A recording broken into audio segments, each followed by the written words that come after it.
Bueno, ¿qué tal, alumnos? Yo no recuerdo en qué comisión di lo que me faltaba, que es un texto sobre el proceso de salud, enfermedad, atención, que está en el programa, ¿no? Creo que en algunas comisiones lo hablé, pero creo que en la comisión de los martes no, porque es la comisión que tiene menos cantidad de tiempo, pues nos tenemos que ir antes. Así que más o menos les explico el texto, porque algunas preguntas de eso va a haber, en algunas comisiones más que en otras, y les mando el texto. Dos cosas, les mando el texto. Ahora lo explico y lo tienen que leer. Leanlo porque después yo hago preguntas que están dentro del texto. Les mando unos ejercicios para resolver para que practiquemos la clase que viene. Bueno, el texto se hace a Cristina Lauren, se llama el proceso de salud-enfermedad, ¿sí? Como proceso social e histórico. Y lo que va a hacer este texto tiene varios cuadros de epidemiología, por eso es que se da. Está hecho hace unos cuantos años atrás, en donde ella explica por qué razón el salud-enfermedad es un proceso social histórico, algo que hoy es reconocido en todo el mundo, digamos, pero este texto es uno de los primeros donde ella va a demostrar eso. Y la primera cuestión que dice, lo tienen que leer con detenimiento, no es un texto difícil de entender, pero tiene sus vueltas. La primera cuestión es que ella va a plantear en la primera hoja cuáles son las tareas. Primero explica por qué razón surge la medicina social, por qué es necesario pensar la salud y la enfermedad como procesos sociales históricos y no como una patología o desde el punto de vista biológico.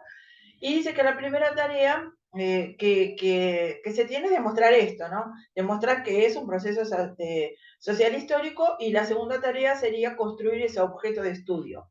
Dentro de la primera tarea, ella dice, hay dos cosas que hay que tener claro. Primero, ¿cuál es el concepto de salud? Y segundo, ¿cuál es el concepto de enfermedad? ¿Desde qué lugar se trabaja con la enfermedad? Y esto va a ser buena parte del texto. Permanentemente ella está hablando de la enfermedad y su determinación social. Que un proceso desde la enfermedad sea visto como un proceso biológico, eso es lógico.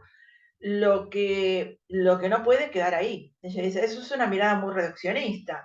Hay que empezar a pensar, y ella va a demostrar científicamente cómo es que es un proceso social, cómo está vinculado con un proceso social. Por eso todo el texto está basado en cómo lo demuestra y cómo construye su objeto de estudio.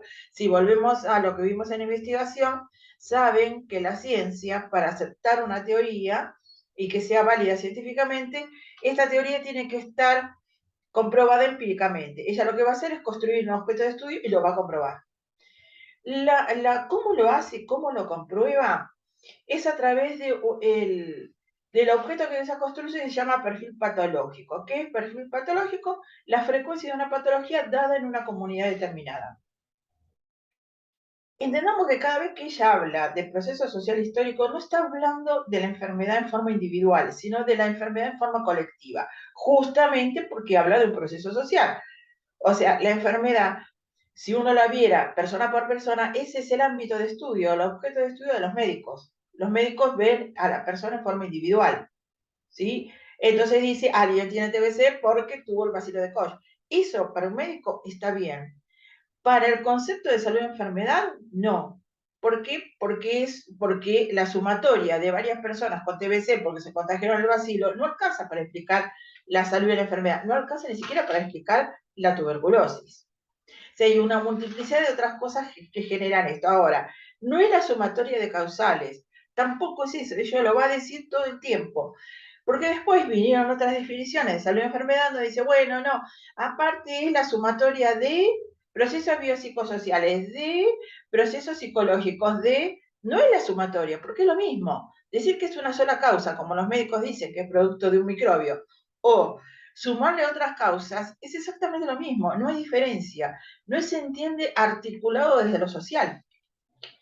Y eso es lo que ella va a demostrar. Por supuesto, esto que les digo, todas las definiciones multicausales, como que la salud y la enfermedad es la sumatoria de cosas biopsicosociales, holísticas, y todo eso es una tontería que ya está descartado hace añares. Digamos, este texto, ella lo empezó a escribir en el 70 y fue aceptado en los 80, para que se den una idea de qué atrasado está mucha gente pensando la salud y la enfermedad como procesos biológicos o multicausales, ¿no? Entonces ella va a trabajar con el perfil patológico. Los cuadros que ella va a ir mostrando y que va demostrando es que la frecuencia, ¿sí? Con lo que ella se va a basar, o sea, la variable con la que va a trabajar, y toda variable tiene que poder ser llevada a la empiria. La variable es perfil patológico, o sea, frecuencia de una enfermedad en un momento determinado en una comunidad, y ella lo va a demostrar. Entonces va a demostrar, a medida que va avanzando en el texto, que las patologías, la frecuencia de las patologías es diferente en diferentes países, ¿sí? Entonces, ¿por qué es diferente en diferentes países? Si uno pensara, dice ella en un momento, va mostrando lo que sucede, creo, en México, Cuba, Estados Unidos y demás. Y uno dice, bueno, ¿será porque las condiciones sociales y económicas son diferentes? No, no alcanza con eso, porque si uno mira Cuba, por ejemplo, tiene un perfil patológico, frecuencia de patologías de países mucho más avanzados y sin embargo económicamente en los momentos en que ella toma los datos no estaba mejor. O sea que no alcanza con eso. No tiene que ver con lo económico, tiene que ver con la construcción social de la enfermedad en una comunidad, en una sociedad determinada. Luego es una crítica del concepto de enfermedad residual, porque ¿qué pasa? Cuando ella demuestra esto, salen muchos, desde la medicina, de la biología, a explicar que, bueno, a medida que los tiempos, pues ella muestra cuadros de diferentes enfermedades en diferentes momentos, 1940, 1970, o sea, va mostrando como evoluciones diferentes a medida que pasa el tiempo. Dicen, bueno, lo que pasa es que la ciencia avanza y entonces si dejamos de padecer enfermedades infecciosas como en la fase preindustrial que habíamos visto, empezamos a padecer otras enfermedades, ¿sí? Como que fuera una carrera en donde vamos matando las causas de las enfermedades y van surgiendo otras. A eso se conoce como enfermedad residual. Y ella critica esto. No es cierto, porque si fuera así, entonces, ¿por qué hay diferencia entre los diferentes países? Si todos estuviéramos en la misma carrera y la ciencia hubiera avanzado. Y no tiene que ver con el nivel socioeconómico, ya que países muy desarrollados siguen teniendo las mismas enfermedades que países no desarrollados. O sea, evidentemente el concepto de enfermedad residual es una tontería. Lo que no se está viendo son los procesos de articulación desde el vínculo social en esa sociedad. Y eso es lo que ella propone. Por supuesto, nombra el trabajo de Ben, que yo recordaba, creo que lo dije en clase, que es la tasa de mortalidad de los niños, yo había dicho hasta el año, pero en realidad es hasta los 2 años, de los hijos en relación a la ocupación del padre. Es hasta los 2 años el trabajo. Ella se basa en ese trabajo. ¿Sí? Es un trabajo hecho en Costa Rica. Es muy interesante porque ella misma después plantea que en función de las clases sociales de pertenencia, los hijos de los peones de campo o de las clases más pobres tienen una tasa de mortalidad hasta un 30% más alta que los hijos de los gerentes o de gente de las clases dominantes, digamos. O sea que hay una diferencia. Y no tienen necesariamente que ver con el acceso o no a los servicios hospitalarios, porque uno piensa, bueno, sí, lo que pasa es que los que acceden a los servicios hospitalarios tienen más, o a algunos lugares de atención tienen más probabilidades o no. Va a ser una diferenciación en un momento entre quienes atienden en hospitales públicos y en la seguridad privada, pero la diferenciación no está en la tasa de mortalidad, sino en los porcentajes de las enfermedades y el tipo de enfermedades que se atienden. Por supuesto, es de obviedad para uno en la actualidad saber que en el hospital público vamos a encontrar porcentajes muy altos de gente con cirrosis, porque va toda la gente que tiene problemas de alcoholismo, sabemos que va a haber TBC, etcétera. Y que en las aseguradoras privadas vamos a tener mayor cantidad de enfermedades cardiovasculares. Esto lo que demuestra no es que se tenga más o menos dinero, esto lo que demuestra es lo que ella dice, el perfil patológico cambia hasta dentro de una misma sociedad según la clase social de pertenencia. Y esto tiene que ver con lo social. A medida que el texto avanza, ella sigue demostrando la primera tarea, que es poder conceptualizar la enfermedad como un proceso social. ¿Sí? Siempre se entiende esto dentro de la comunidad, que es lo importante. Después, el abordaje individual es un abordaje clínico, ¿sí? Pero no puede estar descontextualizado del proceso salud-enfermedad. Luego digamos, va cerrando la idea de qué se entiende en las sociedades por enfermedad. Y dice, bueno, los conceptos, y recuerden ustedes, se los digo yo, aunque el texto no lo dice, pero ella lo deja implícito, que el lenguaje genera realidad. O sea que uno conceptualiza algo de una manera, está significando una práctica determinada. No es algo casual. Entonces, ¿quién decide qué es la enfermedad? Y fácil, las clases dominantes. Recuerden que esto está escrito desde la teoría materialista histórica, ¿sí? ¿Y quiénes son las clases dominantes? Los que tienen el poder en un momento determinado, sea quien sea, da igual. Son los que determinan política e ideológicamente qué es la enfermedad. ¿Y qué es la enfermedad? Podríamos retener este concepto que ella toma desde la década del 70, de los 80, y sigue siendo, en la actualidad sigue siendo lo mismo. ¿Qué es la enfermedad? Aquello que te incapacita para trabajar. Así de sencillo. De hecho, los planes, los programas y demás que se otorgan por discapacidad, ¿sí? Pensiones no contributivas, por ejemplo, están dadas en función de que el otro está incapacitado para trabajar, porque está enfermo. La enfermedad es una discapacidad. O sea, discapacidad para trabajar. No hay otra conceptualización de enfermedad. Por lo tanto, si es una incapacidad para trabajar, es una incapacidad para producir. Si es una incapacidad para producir, es una incapacidad económica. No es una incapacidad social, es una incapacidad económica. ¿Quién define eso? Las clases dominantes, va a decir ella.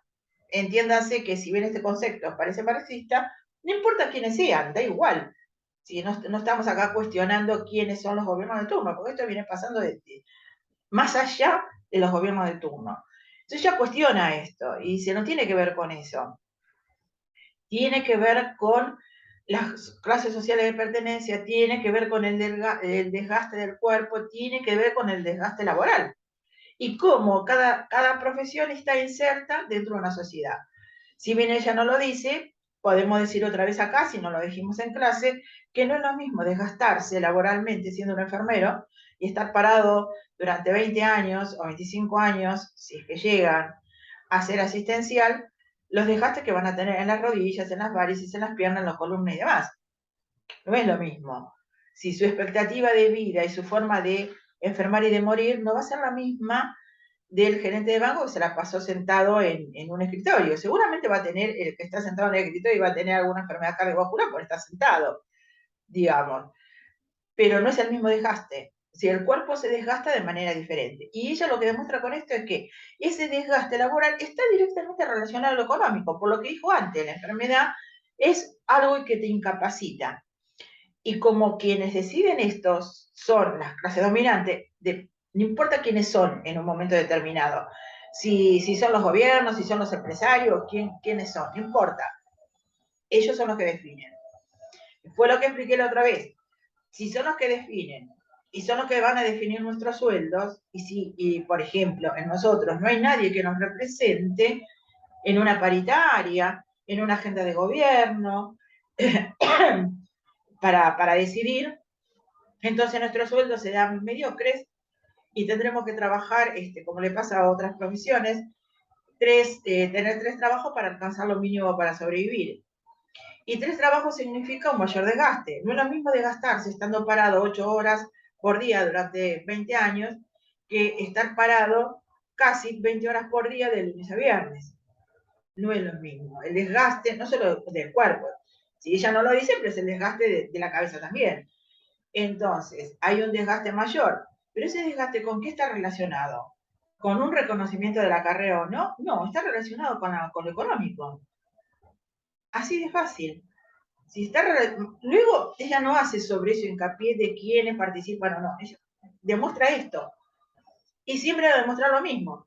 O sea, podríamos empezar a pensar cuál sería el perfil patológico de nuestra disciplina. Perfil patológico, frecuencia, que es la herramienta, o sea, la variable que ella usa.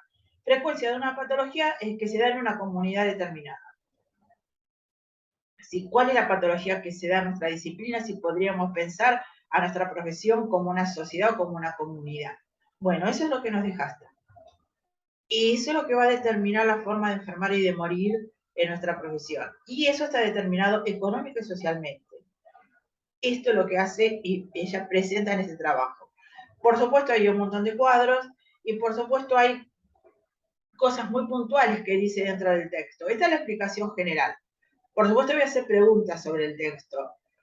Y son puntuales, por eso es que si no lo leen, aunque yo lo explique acá y hago una pregunta o dos preguntas, depende de los temas que arme, probablemente no la puedan contestar. Por eso los invito a que lean el texto. Ya les dije, en algunas comisiones alcancé a explicarlo, pero yo sé que en la comisión de los martes no, porque nunca nos da el tiempo, ¿sí? Así que bueno, les mando este videito y les mando ahí también, en el mío le pongo video y ejercicios, todo el video, los ejercicios y el texto de Asa Cristina Laura para que los vaya leyendo. Nos vemos en la semana.